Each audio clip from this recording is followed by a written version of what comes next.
तीन बहनों का एक पति। हमारा मुन्ना कितना ज्यादा प्यारा है ना जी। हाँ अमरावती, चलो अब जल्दी से पंडित जी के पास चलते हैं वरना लेट हो जाएंगे। अमरावती राजेंद्र अपने बेटे के साथ गाड़ी में बैठते हैं और जल्दी से पंडित जी के पास पहुंच जाते हैं। वो पंडित जी कोई मामूली नहीं बल्कि एक सिद्ध पंडित जी थे। तुम्हारे बेटे के नक्षत्र और कुंडली के हिसाब से तुम्हारे बेटे का नाम परम होगा। इसके साथ ही इसके हाथ की रेखाएं बता रही हैं कि इसका भविष्य बहुत साकार होगा। ये अपने जीवन में सारे लक्ष्यों को हासिल करेगा। लेकिन क्या पंडित जी? आपके बेटे की रेखाओं में एक नहीं बल्कि 3 शादियों का योग है। पंडित जी, ये आप क्या कह रहे हैं? तुम्हारे बेटे की एक नहीं बल्कि 3 शादी होंगी। अगर तुमने उसकी केवल एक ही शादी की तो इसका अंजाम उसकी मौत भी हो सकती है। पंडित जी की बात सुन अमरावती और राजेंद्र दोनों डर जाते हैं, जिसके बाद वो अपने बेटे परम के साथ घर वापस आ जाते हैं। समय बीतने लगता है और परम धीरे धीरे बड़ा होने लगता है और अब उसकी उम्र शादी लायक हो जाती है। मुझे तो कुछ समझ नहीं आ रहा है कि ये सब कैसे होगा। हम जिससे भी 3 शादियों की बात कहते हैं तो वो अपनी बेटे को देने से साफ इनकार कर देते हैं। काश मेरे बेटे की शादी किसी ऐसे घर में हो जिसकी पहले से ही 3 बेटियां हो और वो तीनों मेरे बेटे से शादी कर लें। पंडित जी, आप ऐसा रिश्ता देखिए, उन लोगों को जितना भी पैसा चाहिए हम उतने पैसे दे देंगे। बहन जी, आप फिक्र मत कीजिए, मैं जल्दी ऐसा रिश्ता आपके लिए ढूंढ कर लाऊंगा। अब पंडित जी भी ऐसे ही लड़कियों की तलाश में निकल जाते हैं और जल्दी उन्हें ऐसा रिश्ता मिल भी जाता है।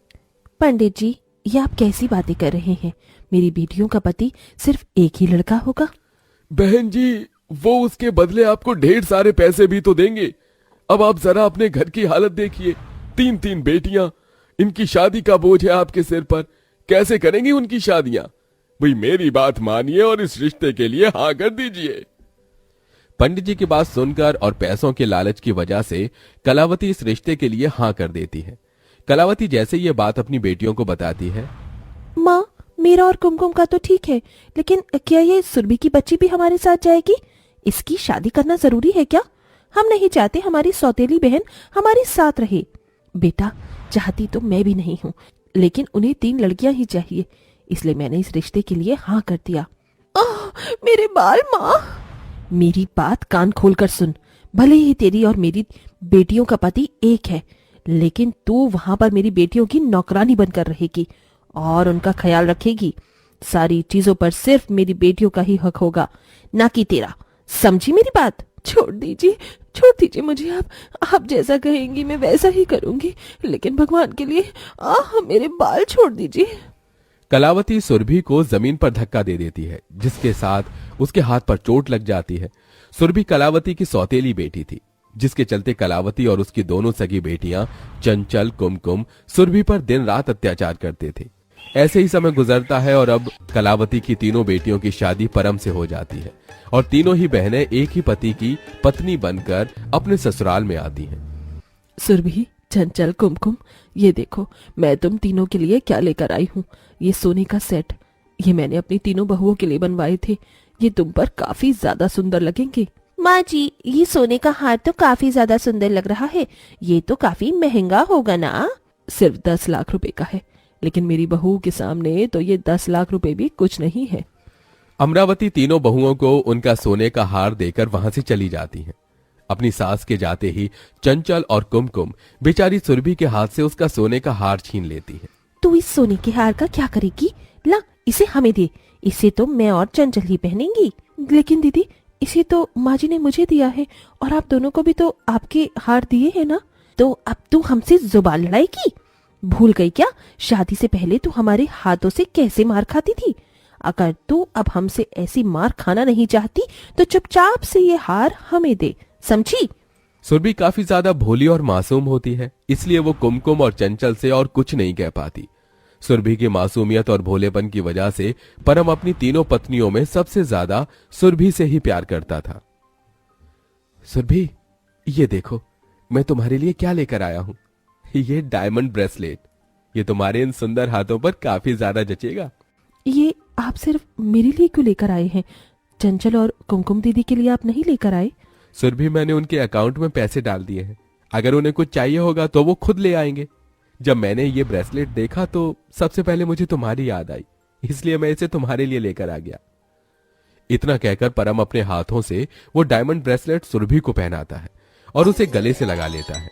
वहीं कुमकुम और चंचल ये सब देख लेती हैं, जिसे देख उनका खून खौल जाता है और वो परम के जाते ही सुरभि के पास जाती हैं। तो अब तो हमारे पति को हमसे छीनेगी। लेकिन दीदी, मैंने क्या किया? सुरभि के इतना बोलते ही कुमकुम सुरभि को जोरदार थप्पड़ मार देती है। हमारे होते हुए भी परम सिर्फ तेरे लिए गिफ्ट लेकर आए हैं और हमारे लिए नहीं। हम जानते हैं तू परम को हमसे छीन रही है, लेकिन ऐसा हम होने नहीं देंगे। इतना कहकर कुमकुम सुरभि के हाथ से ब्रेसलेट छीन लेती है और वहां से दोनों बहनें चली जाती हैं और बेचारी सुरभि वो खड़ी खड़ी रोने लगती है। जहां सुरभि दिन रात घर के सारे कामकाज करती, वहीं चंचल और कुमकुम घर में सिर्फ आराम करती रहती हैं। पूरा दिन काम ही करती रहती हो या मुझे भी टाइम दोगी? अगर ये काम मैं नहीं करूंगी तो और कौन करेगा?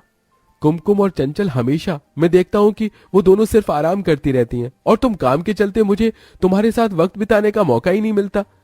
देखो, मैंने हमारे लिए शाम के लिए मूवी की टिकट बुक की है। शाम को करेक्ट 5 बजे रेडी रहना, मैं तुम्हें पिक करने आऊंगा, ठीक है?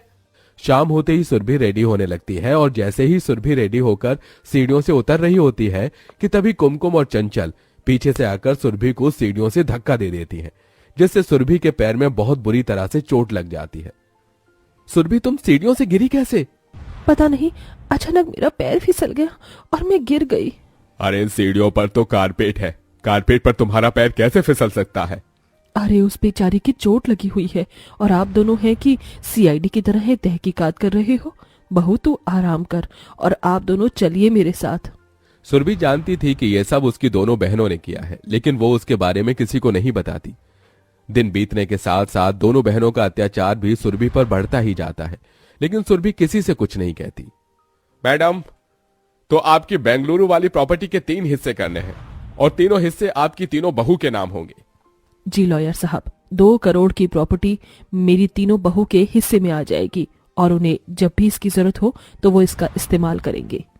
अमरावती और लॉयर की बात चंचल और कुमकुम चुपके से सुन लेती है। चंचल, अगर इस प्रॉपर्टी के 3 हिस्से होंगे तो हमें सिर्फ 2 करोड़ मिलेंगे और अगर 2 हिस्से हुए तो हमें 3 करोड़ मिलेंगे। लेकिन इसके लिए हमें उसे सुरभि की बच्ची को अपने रास्ते से हटाना होगा। लेकिन हम ये सब कैसे करेंगे?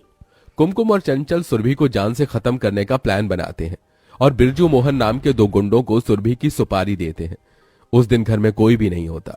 इसका फायदा उठाकर बिरजू मोहन घर के अंदर घुस जाते हैं और सीधा सुरभि के कमरे में चले जाते हैं। सुरभि उस समय फोन पर किसी से बात कर रही होती है। दोनों गुंडों को देखकर सुरभि बहुत डर जाती है। कौन हो तुम लोग और मेरे कमरे में कैसे आए हो? हम यमराज हैं और तुम्हें यहाँ यमलोक पहुंचाने आए हैं। सुरभि उन दोनों गुंडों से बचने की काफी कोशिश करती है, लेकिन वो दोनों गुंडे सुरभि को घेर लेते हैं।